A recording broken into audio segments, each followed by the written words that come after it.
마오쩌둥 때 뭐라고 그랬느냐면요. 현재의 시대는 혁명과 전쟁의 시대라는 거예요. 그걸 덩시아핑이라는 사람이 1980년대 전후에서 바꿔버렸어요. 전 세계는 평화와 발전의 시대라는 거예요. 더 이상 전쟁 안 일어난다. 그다음에 발전의 시기 때 우린 개혁 개방에 매질할 수 있다. 지금 어떻게 바뀌었느냐?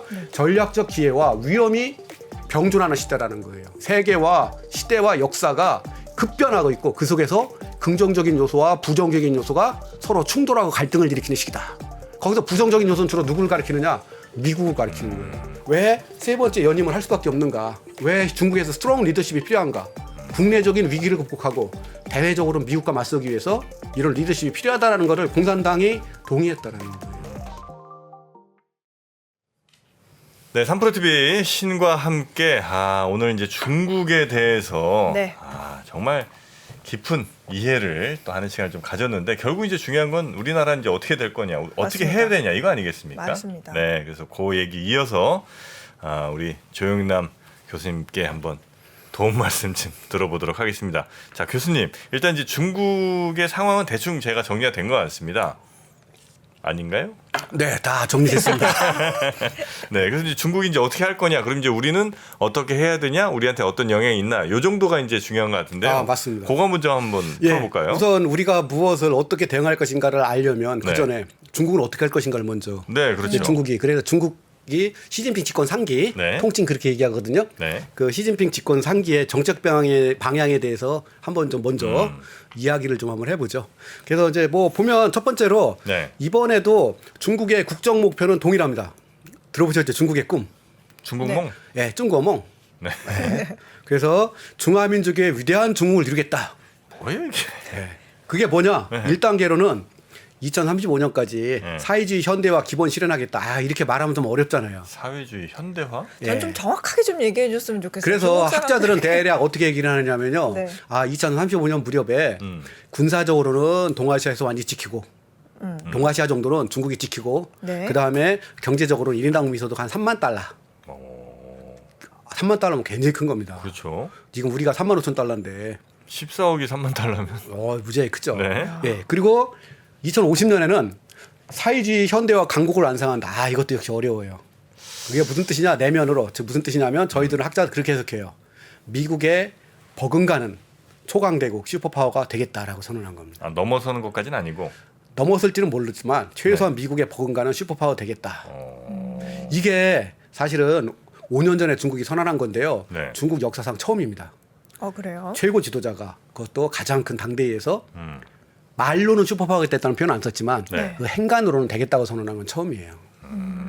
요번에 변함이 없습니다. 그런데 요번에 변한 게 뭐가 있느냐?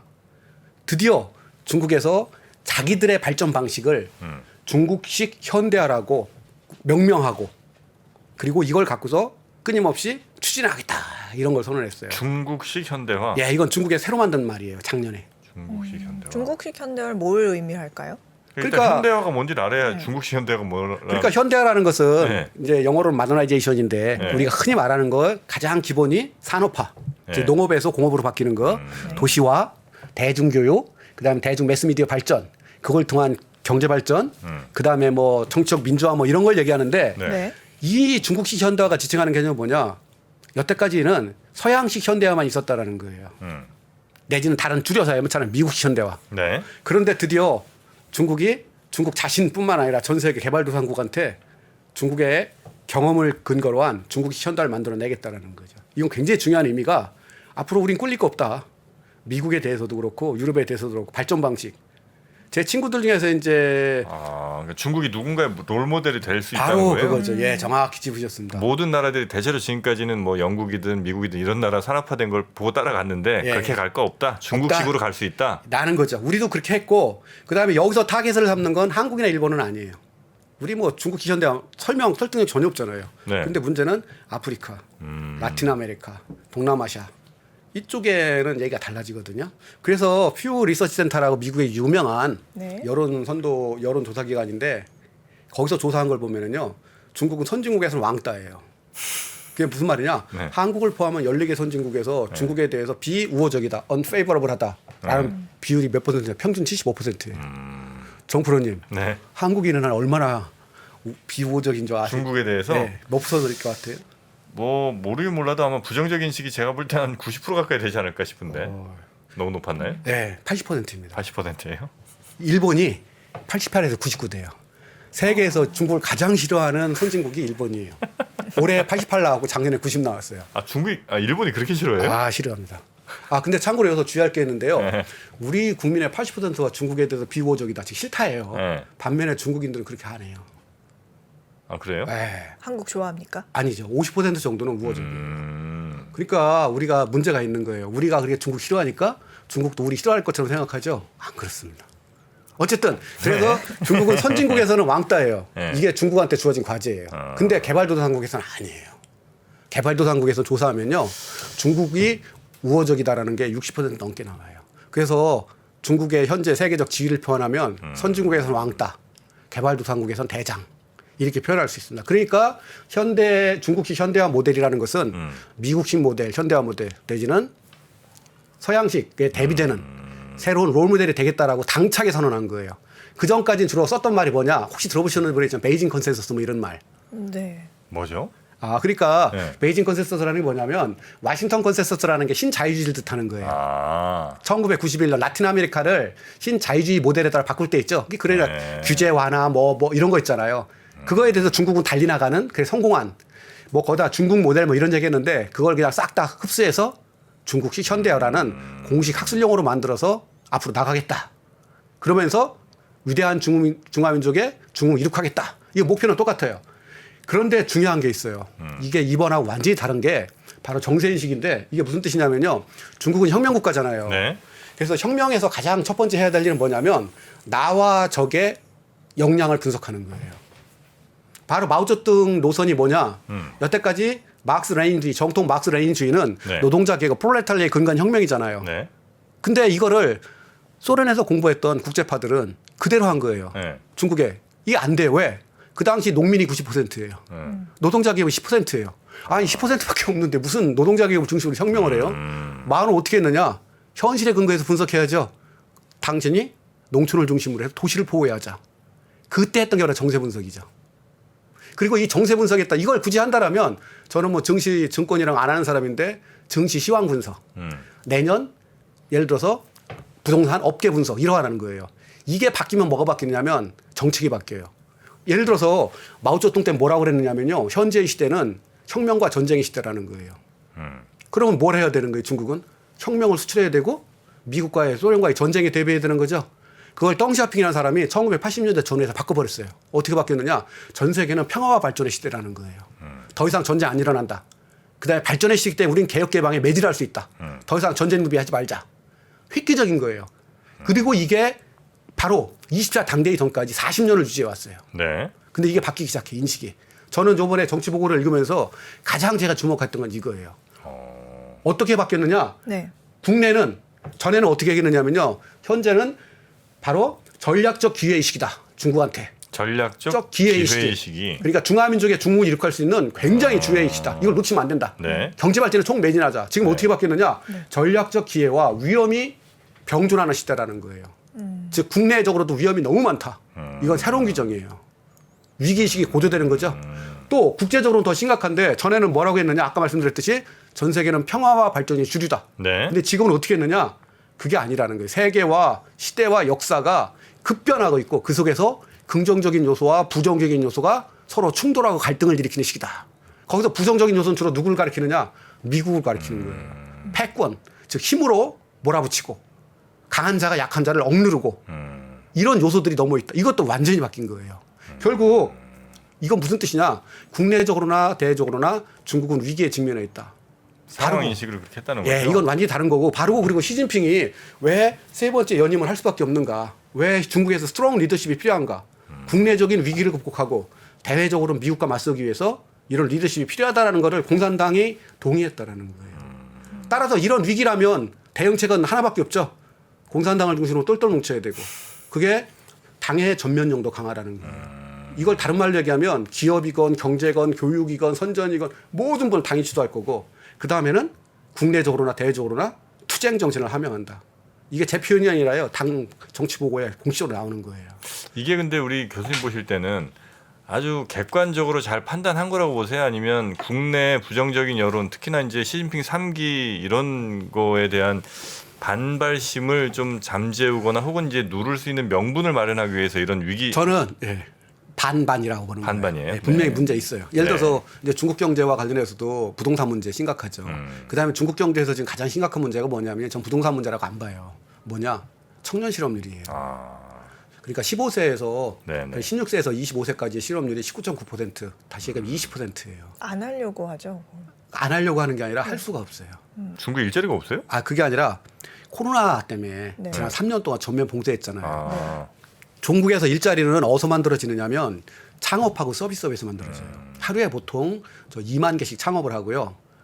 근데 그 창업이 주로 인터넷을 매개로 한 유통 이쪽인데 아시잖아요. 코로나 때문에 전면 봉쇄를 해버린 거예요. 거기다가 올해서부터 드디어 대학생이 1,000만 명씩 졸업을 해요.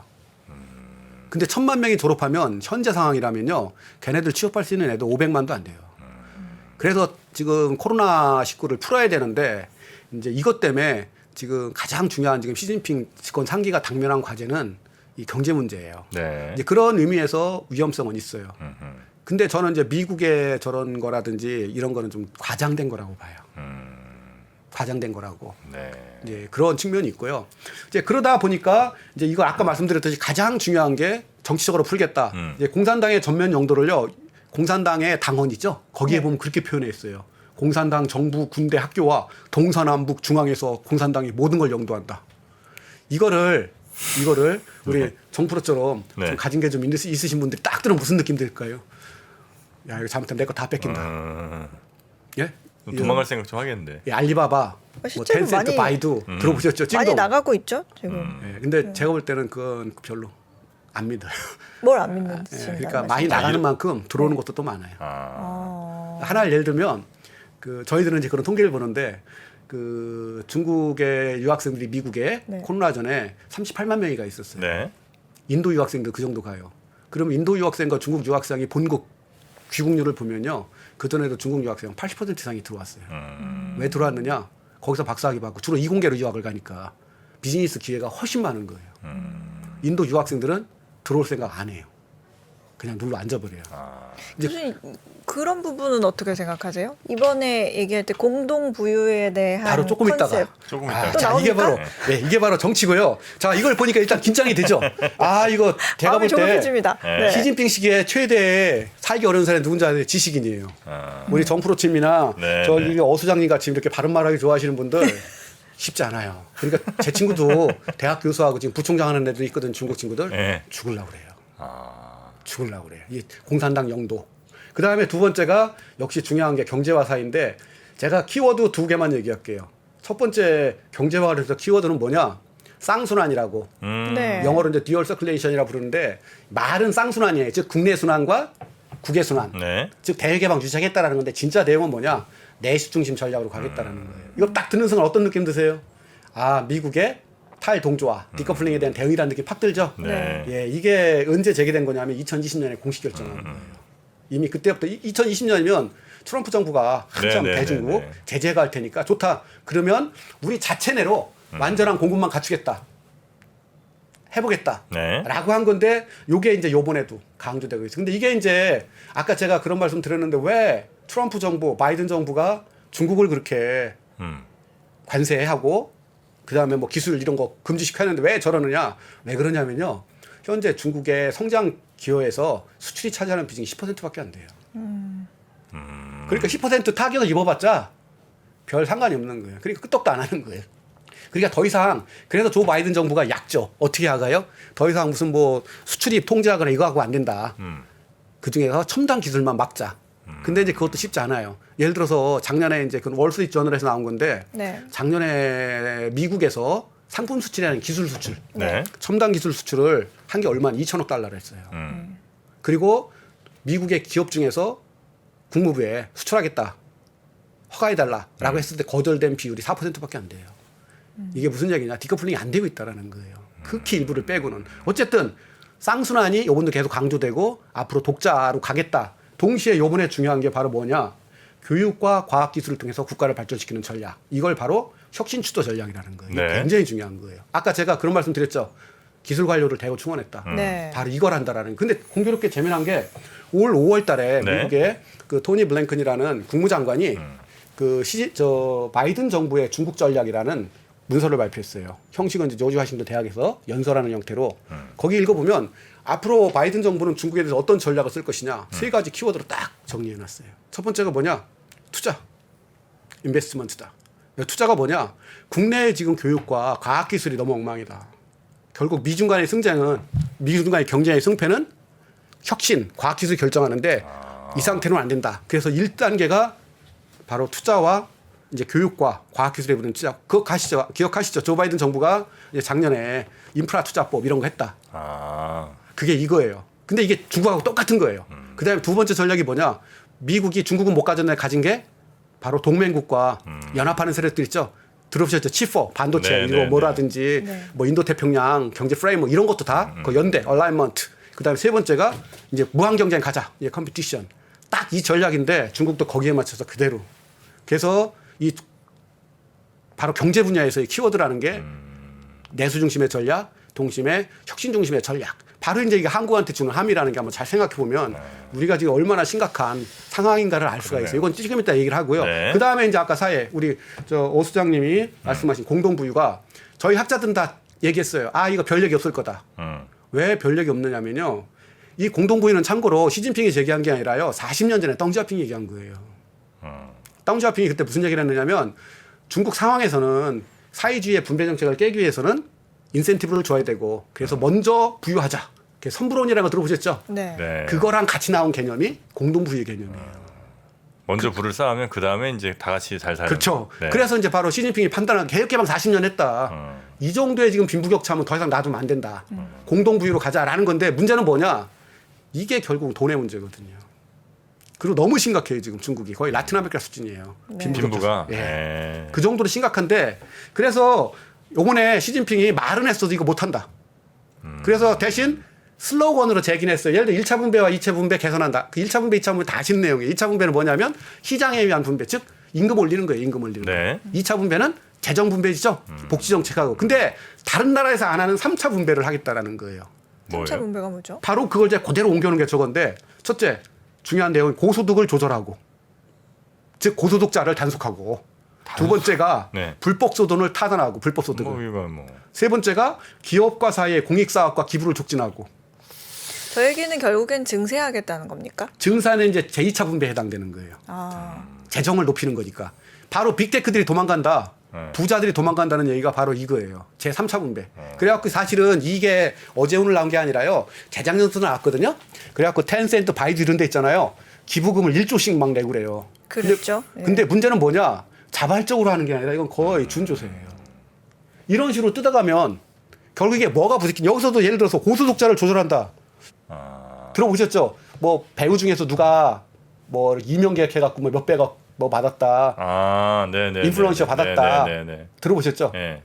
이런 친구들 다 잡겠다는 거예요. 그러면 이게 뭐가 문제가 되느냐면요. 결국은 기업가 정신이 없어질 수가 있어요. 그렇겠죠. 1억 천과음 아니라 불법은 아니지만 그런 거 꿈 없이 어떻게 일합니까?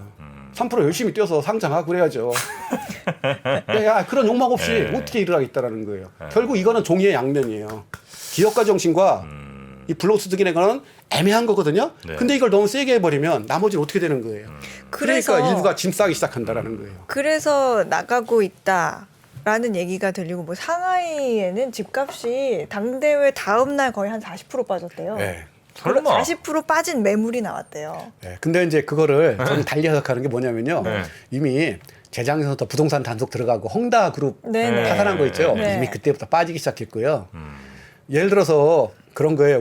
저는 저기 서울대 근처 살거든요. 근데 여기 강남에 있는 가장 좋은 아파트가 뭔지 모르겠는데 거기서 아파트가 빠졌다 그러면 과연 저게 정책 때문인 건지 아니면 구조적인 건지. 근데 그래서- 저는 네. 시진핑 저것 때문에 그렇게 했다라고는 솔직히 생각 안 해요. 왜냐하면 트렌드가 이미 그렇게 왔었던 거예요. 그래서 제가 여쭤보고 싶은 거는 네. 그래서 나가는데 교수님이 조금 전에 그만큼 들어올 거다라고 네. 말씀을 하셨잖아요. 네. 들어온다는 거는 투자 아니면 중국에서 사업을 하려는 기업들일 텐데 저렇게 기업에서 공익 사업을 해서 기부를 촉진하고 이런 상황에서 무슨 근거로 들어올 거라고 첫째, 예상을 하시는 거죠? 중국이 있잖아요. 지난 코로나 3년 동안에 있잖아요. 네. 그 외자 FDI, 인바운드 FDI 증가했어요. 줄지가 않았어요. 외장 예를 들어서 대표적으로 애플, 테슬라 이런 데 있잖아요. 네. 중국 투자 늘었어요. 나가는 게 없다라는 게 아니에요. 또 아까 말했죠. 중국을 여태까지 계속 잃었던 혁신은요. 민영 기업이고요. 민영 기업들은 창업, 벤처, 스타트업 투자들이에요. 그 친구들이 누가 하느냐? 해외에서 이공계에서 한 친구들, 그다음에 국내에서 있잖아요. 중국에서 매년 대학생 중에서 가장 뛰어난 애들 8%를 창업해요. 대학생만 매년 이러면서 만들어지는 거 있죠. 그 열기가 아직도 있다라는 거예요. 제 말은. 그러니까 일부는 나간다. 그러나 그거 못지않게 바깥에 사람도 들어오고 돈도 들어오고. 아니 공동부위라고 하더라도 그러니까 이렇게 많이 얘기는 세게 해놨는데 실질적으로는 그렇게 세게 안 할 가능성이 좀 있겠네요. 아 정답. 그죠? 정프로님이 확실히 촉이 있으시네. 어이. 저희들은 짐작하기를 이거는 슬로건이다. 예. 못한다. 지금 당장 저는 시진핑 정부 들어서 내년에 가장 바뀔 정책이 뭐냐면 이 경기부양책 쓸 수밖에 없다라고 봐요. 못 견뎌요 이 상태로는. 네. 그렇다고 부동산 푸는 건 아닌데 아마 내년 3, 4월 지나면 경기부양책 쓸 거고요. 그리고 동시에 코로나도 푸는데 그건 왜 푸는 거냐? 정치 행사가 끝나 그게 아니에요. 이것도 우리나라 언론에서 너무 엉망인 건데 무슨 뜻이냐? 코로나를 못 푸는 가장 중요한 이유는 백신 문제예요. 백신이 부족하죠. 아니 그게 아니라 3년 동안 가둬놨잖아요. 네. 그러니까 안 생겼어요. 즉 코로나 걸린 사람이 거의 없어요. 농촌 지역에서 그러다 보면 65세 이상자들 있죠. 이상자 중에서 3차 백신까지 맞은 사람이 40%도 안 돼요. 그래서 올 5월 달에 미국과 중국의 과학자들이 만들어 조사한 그 보고가 그 발표된 게 있어요. 무슨 내용이냐? 이 상태로 풀면 최소 65만 명이 죽고요. 위로체제 마비된다라는 거예요. 그럼 어떻게 풀어야 되느냐? 다 백신 접종률 있죠. 농촌 지역에는 65세 이상자들 맞추고서 풀어야 된다는. 그래서 지난달서부터 저는 백신 접종 열심히 들어가는 걸로 알고 있어요. 그래서 내년 아마 4, 5월이면 다 맞는다라는 거예요. 그게. 그 문제가 걸려 있어요. 그래서 내년은 저는 저 3차 3월에 보면 이제 전국인대 연례회의가 우리 시험 정기국회죠. 네. 그거 그다음에 백신 그 접종 끝나는 그 시점을 맞춰서 내년 3, 4월 이후에는 부양책을 쓸 수밖에 없어요. 그 이유는 아까 말씀드린 취업률 때문에 그래요. 네네네. 예, 그런 거고 동시에 재미난 게 당대회 끝나고서 네. 같은 시점에 외자 유치를 위한 특별 정책을 중국이 발표했어요. 찾아보세요 한번. 그 내용이 뭐냐? 국유 기업한테 해주는 혜택을 그대로 외자 기업한테 주겠다는 거예요. 들어와라. 그게 제스처인지 진짜인지 두고 봐야 되겠지만 그러니까 이제 저런 레토릭 때문에 저는 칼막스의 자본론을 대학 다니다 읽었는데 거기에 지금도 기억하는 표현이 있어요. 자본은 이윤이 100배가 남으면 지옥이라도 간다. 저는 뭐 시진핑이 저런 얘기했다 그래서 자본이 뜬다고 안 보죠. 네. 중요한 거는 중국이라는 시장이 이제 그 문제에 걸려 있고 예. 그다음에 이제 또 중요한 게 재미난 게 네. 안보 군사 쪽인데요. 아 여기서 새로운 것들이 좀 많이 있어요. 그 중에서 먼저 군사 쪽을 얘기하면은요. 네. 아 혹시 그런 얘기 들어보셨어요, 두 분? 저 중국이 잘못하면 네. 2027년 이전에 대만을 무력점용할 거다. 네, 들어보셨죠? 네, 들어봤죠. 그게 왜 나온 거냐면요. 요번에 당대의 정치 보고에 그런 표현이 들어있어요. 창군 100주년에 분투 목표를 실현한다. 이게 무슨 뜻이냐? 창군 100주년 분투 목표. 예, 그럼 그 분투 목표가 뭐냐라는 거예요. 근데 여태까지 시진핑이 했던 건 뭐냐면 싸울 준비를 하고 싸우면 이길 수 있는 군대 건설이거든요. 네. 그러면 혹시 이거 그런 뜻 아니냐? 2027년에 대만 혹시 어떻게 뭐 하겠다는 뜻 아니냐? 그럴 여지가 있잖아요. 네. 전에 없었던 표현이거든요. 네. 근데 공교롭게도 이게 또 뭐랑 겹치느냐면요. 첫째, 시진핑이 5년 하면 2027년이잖아요. 그러네요. 예. 자기 세 번째 임기가 끝나는 시점이에요. 또 2027년이 무슨 시점이냐면요. 중국이 2016년부터 본격적인 군사개혁을 했는데 그게 10년 되는 거예요. 10년 됐으니까 우리도 강해졌다. 네, 네. 그다음에 2030년 전후가 되면 학자들이 뭐라고 보느냐면요. 동아시아 요 좁은 곳에서는 미국의 군사력과 중국의 군사력이 비스듬해질 수 있다라는 거예요. 대서양과 태평양에서 게임이 안 되겠지만 이게 다 맞물리는 시점이에요. 이제 그게 그런 군사 쪽에 그런 민감한 표현이 들어있고요. 네. 그다음에 진짜 중요한 표현이 들어있는데 강대한 전략적 억지 능력 체계를 조성한다.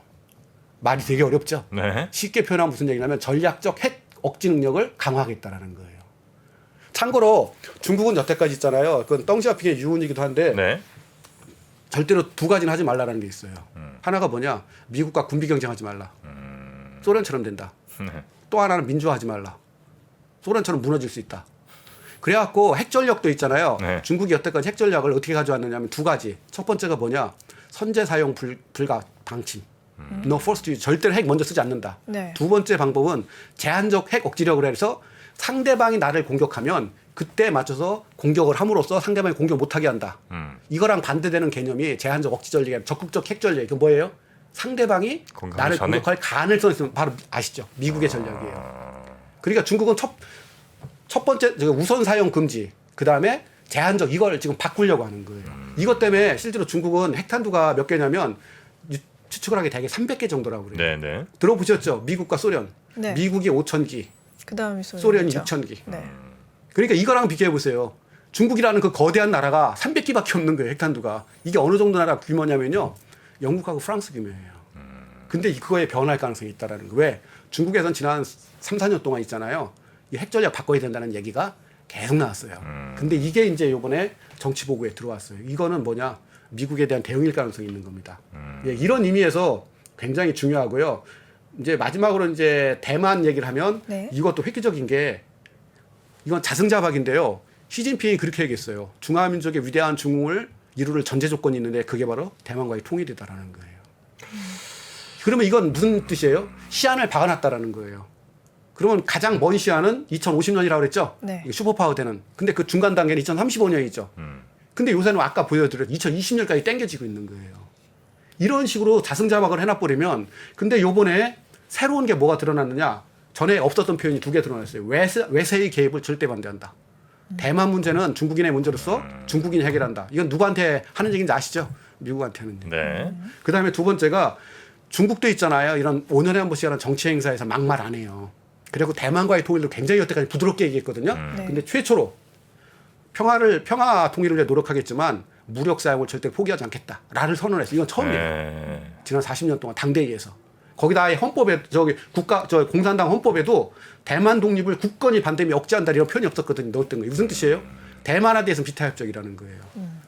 결국 이런 걸 다 종합해 볼 때 저는 요번에 그 중국의 그 전략과 관련해서 있잖아요. 네. 국가 발전 전략과 관련해서 종합해 보면 한마디로 얘기한다면 미국과의 장기적인 전략 경쟁을 대비하기 위한 포석을 깔았다라고 보는 거예요. 굉장히 중요한 의미거든요. 저는 중국이 먼저 미국에 도발한다. 중국이 먼저 대만을 군사적으로 공격한다는 생각은 안 해요. 왜? 중국은 여전히 미국에 비해서 상당히 열세고요. 대만을 공격할 경우는 핵무기를 쓰지 않는 한 점령할 수 없어요. 제 판단은 그래요. 지금 러시아가 우크라이나 침입 알잖아요. 네네네. 근데 핵무기로 대만을 점령한다는 거는 통일이 아니라 파괴라 있을 수 없는 일이고 결국 이런 상황 속에서는 장기전으로 갈 수밖에 없고 장기전으로 가려면 어떻게 해야 되느냐 모든 걸 준비해야 된다. 그게 요번 20차 당대회의 저는 결론이라고 보는데 예를 들어서 미국과의 기술 패권 경쟁 저는 결국 이거라고 봐요. 네. 이거를 위해서는 지도부를 싹 바꿔버리는 거죠. 기술 관련 중심으로 해서 장관급 이상을 50%를 다 하고 그다음에 아까 말씀드렸듯이 과학기술 혁신 전략을 통해서 첨단 분야에 대해서 자리 높이겠다. 특히 반도체. 네. 거기다가 미국과의 탈동조와 디커플링에 대비한 것으로서 아까 말씀드렸던 내수 중심의 정책 그게 쌍순환이에요. 그다음에 제가 말씀은 아까 안 드렸지만 사실은 2020년서부터 중국이 투자한 게 있어요. 그거 아시는지 모르겠지만 코로나19 기간 동안에 전 세계 주요 국가 중에서 국민들을 상대로 직접 돈을 한 푼도 안 푸는 나라가 유일하게 중국이에요. 아, 보조금 같은 거 안 줬어요? 안 그러게요. 풀었어요. 그런 못 들어봤죠? 우리도 줬잖아요. 네. 저도 40만 원 받은 기억 났어요. 두 분도 받으셨을 거고 네네. 미국은 뭐 거의 5천 불 풀었고 네. 중국은 안 풀었어요. 근데 그 돈으로 뭘 했느냐? 신 SOC 전략이라고 그래서 바로 정보통신 인프라라든지 융합 인프라 이쪽에 대규모로 투자를 했어요. 이게 바로 장기 전략이에요. 그래서 사실은 중국 코로나 시기에 가장 힘든 게 어디냐? 중소 자영업자들이에요. 지금 죽으려고 그래요. 그러니까 내년에 제가 경기부양직 쓸 수밖에 없다라는 게 네. 1차는 대학생 중심으로 한 실업률 그다음에 그 중소 자영업자들 더 이상 못 견뎌요. 제 판단은. 민심 좀 안 좋아요. 네. 그다음에 세 번째가 역시 군사 외교와 관련해서도 아까 말씀드린 강대한 핵 억지 능력 향상 그다음에 중국식 가치 추구 이런 전체적으로 그러니까 인적으로나 군사적으로나 외교적으로나 경제적으로나 장기전을 대비하는 이제 이게 제가 볼 때 굉장히 중요하고요. 자, 그럼 이러한 속에서 네. 우리는 과연 어떻게 해야 되는가? 음. 저는 가장 중요한 게 한중 간의 관계는 더 이상 한중 간의 관계로 끝나지 않는다라는 거예요. 그게 무슨 말이냐? 이미 우리가 원컨 원하지 않건 중국은 미국과 더불어 세계를 지금 다스리는 나라가 됐고요. 네. 그래서 한중 간의 관계는 세 층위가 나눠져 있는데 다 관계돼 있다. 첫 번째 층위가 뭐냐? 지구적 차원에서. 즉 미중 간의 경쟁. 네. 경쟁 속에서 한국은 어떻게 할 것인가? 이게 관련된 거고요. 네. 그다음에 지역적 차원에서 가장 커다란 문제는 지금 두 가지인데요. 하나는 뭐냐? 대만 해협에 지금 위기 의식이 있잖아요. 이게 딱 또 미중과도 관련된 거잖아요. 여기 어떻게 할 것인가? 또 한반도. 이거 한반도 북핵 문제도 미중이 또 관련된 문제예요. 남북한이 관련. 이게 두 번째 지역적 차원. 마지막으로 한국과 중국의 국가 대 국가 대 차원. 전략은 이 세 가지가 같이 연결이 돼야 된다는 거예요. 이 중에서 바로 미중 경쟁 속에서의 한국의 포지션이라는 게 정말 국익을 위해서 움직여야 된다는 게 무슨 말이냐? 네. 절대로 국익에 도움이 안 되는 미중 간의 경쟁에 함부로 빠져들어가면 안 된다. 우리가 함부로 하나를 예를 들어보죠. 과연 반도체 동맹이라고 했을 때 네. 이게 과연 미국의 국익이냐 한국의 국익이냐라는 거예요. 미국이 강요하니까 우리 선택의 여지가 없다. 같이 치포에 들어가야 된다. 그렇지만 과연 그게 미국이 그것까지는 또 오케이예요. 미국이 예를 들어서 미국 내에 반도체 투자하라. 왜? 미국이 아시잖아요. 파운드리가 없어요. 즉 제조업이 지금 자체 15%의 자립률밖에 없거든요. 네. 그걸 60% 정도로 올리려고 하다 보니까 대만의 TSMC 시스템 반도체 들어오라는 거고 한국 들어오라는 거거든요. 저는 이건 중국 견제형이 아니라고 봐요. 솔직히 개인적으로는. 왜? 자기들이 설계할 수 있고 장비 부품 될 수 있는 유일하게 안 되는 게 제조잖아요. 그래서 이런 걸 완벽하게 체제를 갖추기 위해서 한국과 대만 들어오라는 건데 여기까지는 오케이. 이건 간다라는 거예요. 문제는 뭐냐? 여기다 중국을 걸고 넘어지는 거죠.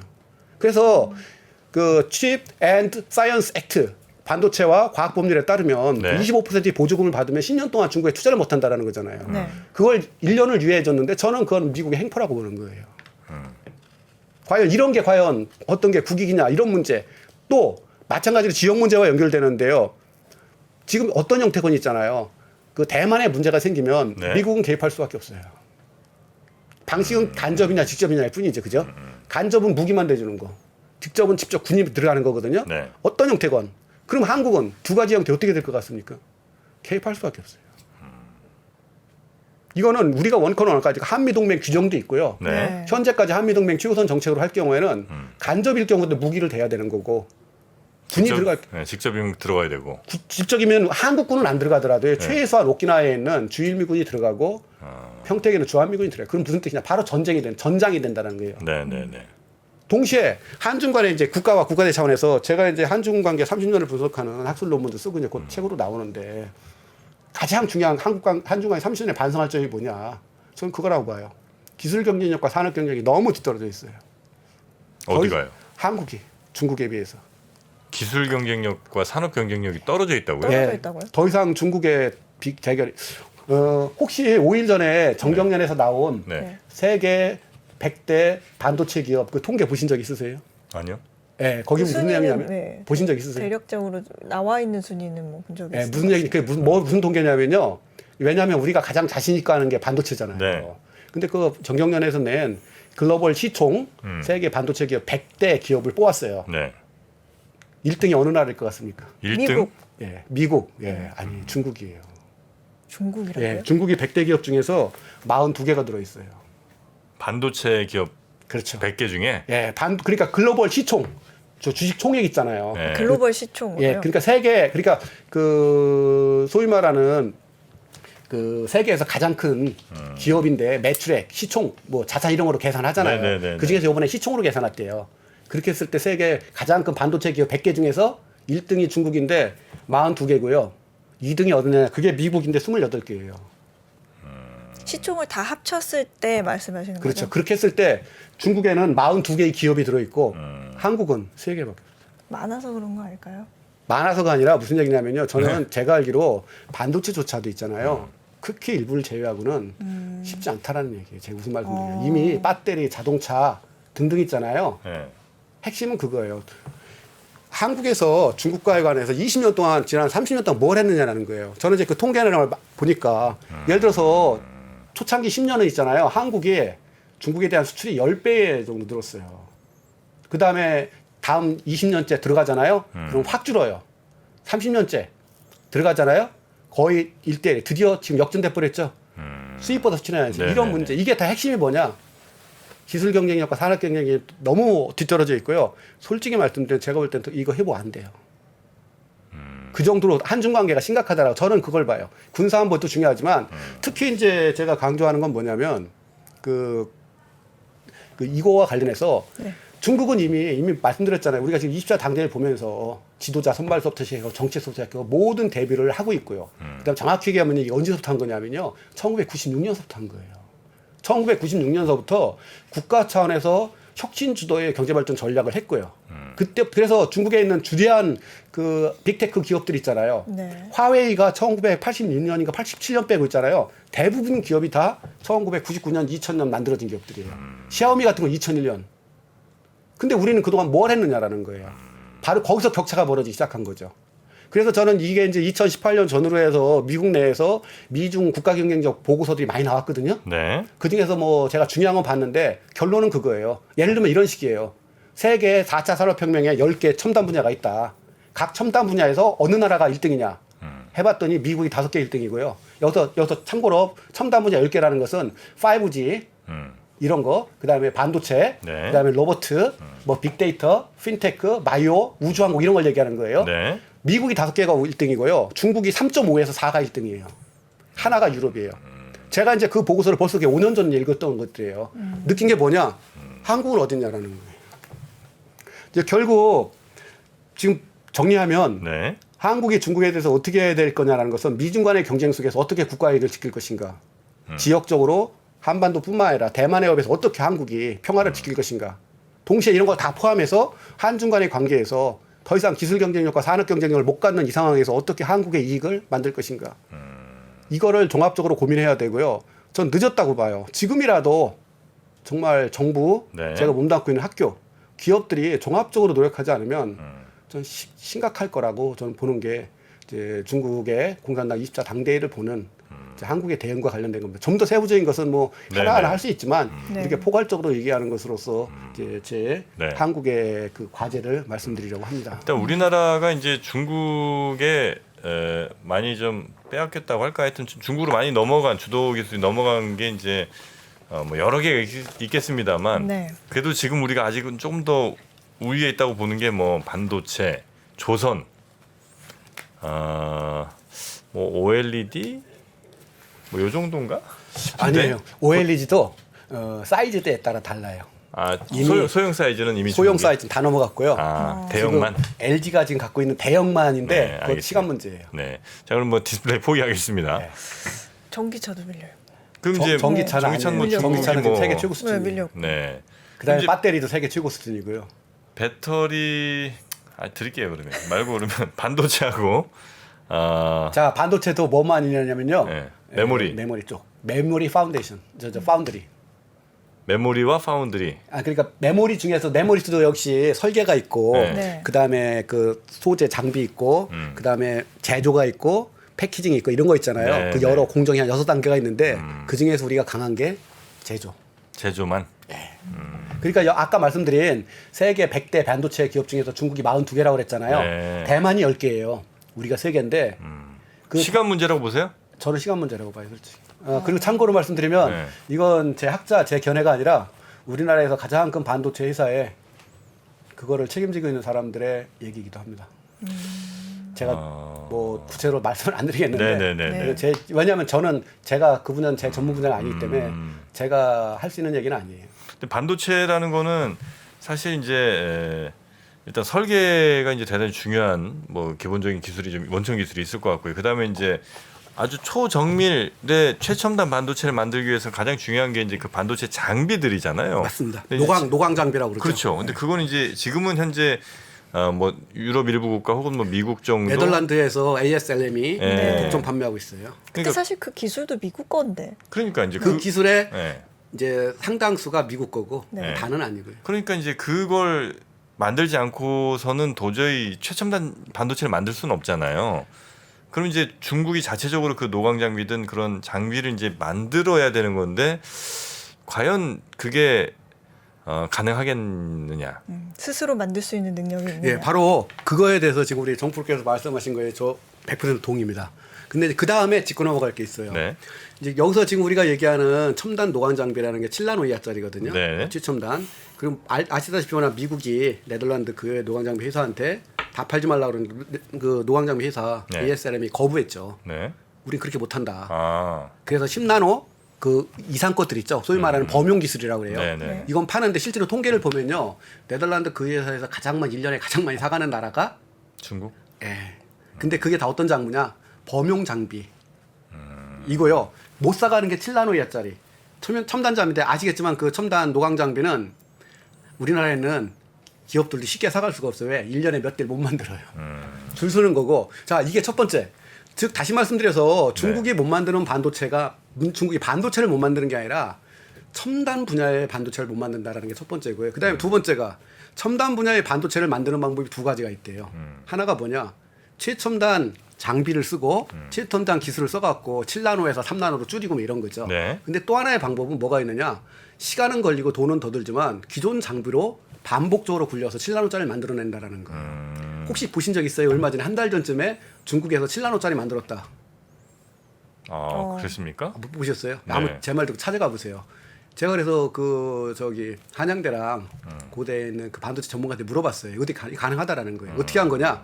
즉 우리처럼 그 삼성이나 SK처럼 7나노짜리 장비가 있으면 그걸 비유하자면 그런 거예요. 10번이면 만들 수 있는 거를 한 오래된 이 장비로 만들려면 10번 만든 걸 한 50번을 만들어야 된다라는 거예요. 그래도 만들 수는 있다. 만들 수는 있다라는 거예요. 그래서 만약 국제 시장에서 경쟁하는 게 아니라 자체로만 쓰겠다 하면 전혀 문제가 없다라는 거예요. 근데 중국은 가능한 게 국유 기업이거든요. 네네네. 국유 기업이니까 비용 신경 안 쓰겠다. 필요한 거 쓰겠다.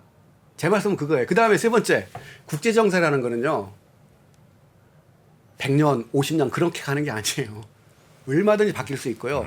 더 나아가서는 미국과 중국의 관계뿐만 아니라 중국과 유럽의 관계 언제든지 바뀔 수 있고요. 네. 또 미국이라는 나라와 미국이라는 기업, 유럽이라는 유럽 연합체와 유럽에 있는 기업들의 이건 다른 겁니다.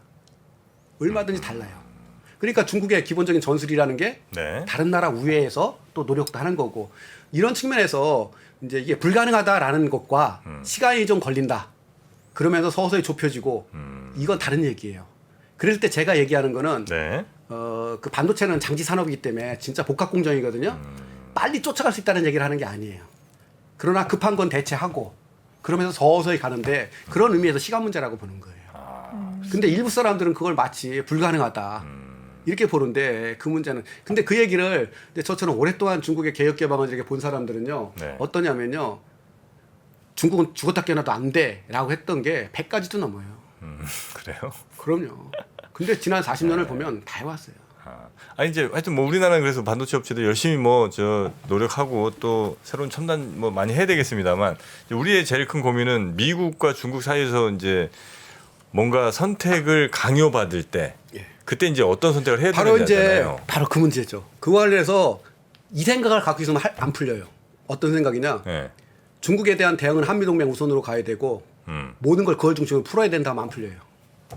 그럼 어떻게 풀어야 되느냐? 네. 네. 첫째, 미국의 국익과 한국의 국익은 같은 것도 있지만 다른 것도 있을 수 있다. 네. 여기서 출발해야 돼요. 두 번째, 결국 한국이 어떻게 할 것인가에 가장 전제가 되는 게 뭐냐?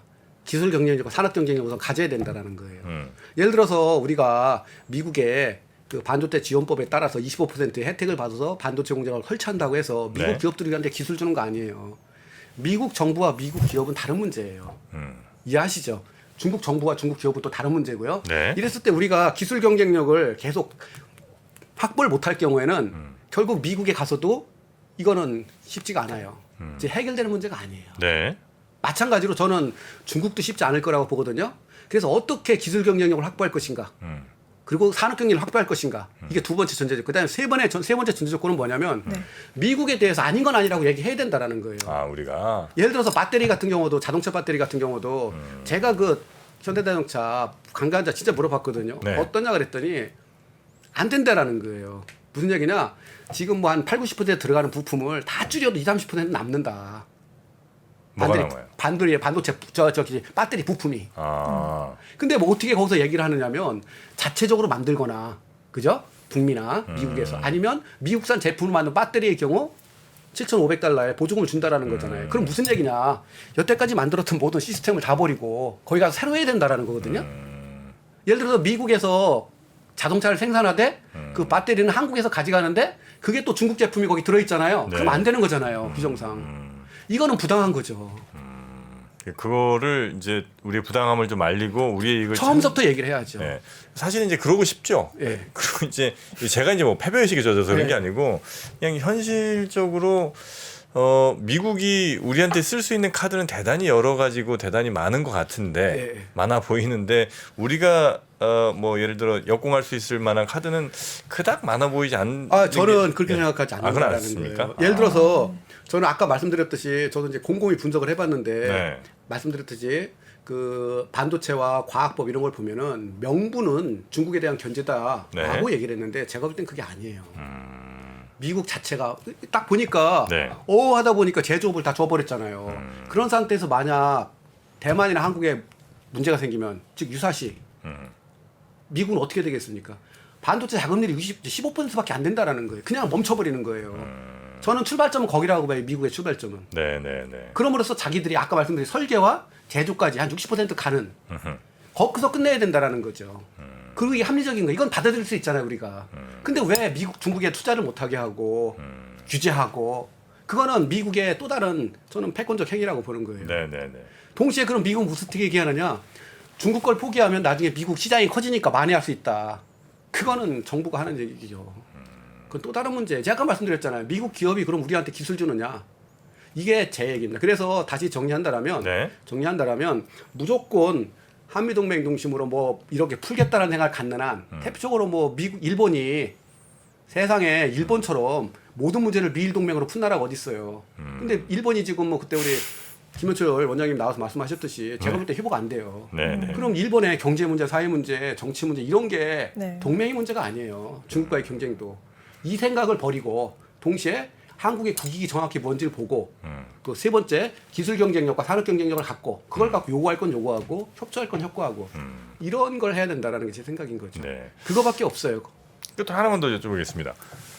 중국이 자꾸 이제 발전하고 하면서 결국은 이제 좁아드는 건 우리의 입지잖아요. 중국이 이제 우리가 남은 게 뭐 조선이랑 반도체 정도밖에 없다 치면 이제 그것도 시간 문제로 반도체도 넘어가고 예를 들어 조선도 넘어간다고 치면 결국 차라리 우리한테는 그래도 큰 그림으로 길게 보면 제일 유리한 게 미국 편 잘 들어서 미국이 중국 잘 좀 제압할 수 있게 하고 중국이 못 따라오게 만드는 그 그림이 차라리 그러면 우리가 더 나은 그림 아닙니까? 맞습니다. 만약 맞아요? 그게 가능하다면 해야죠. 가능하다면. 네. 근데 가능하지 않아 보이시는군요. 네. 그래요? 예, 말을 들어서 네.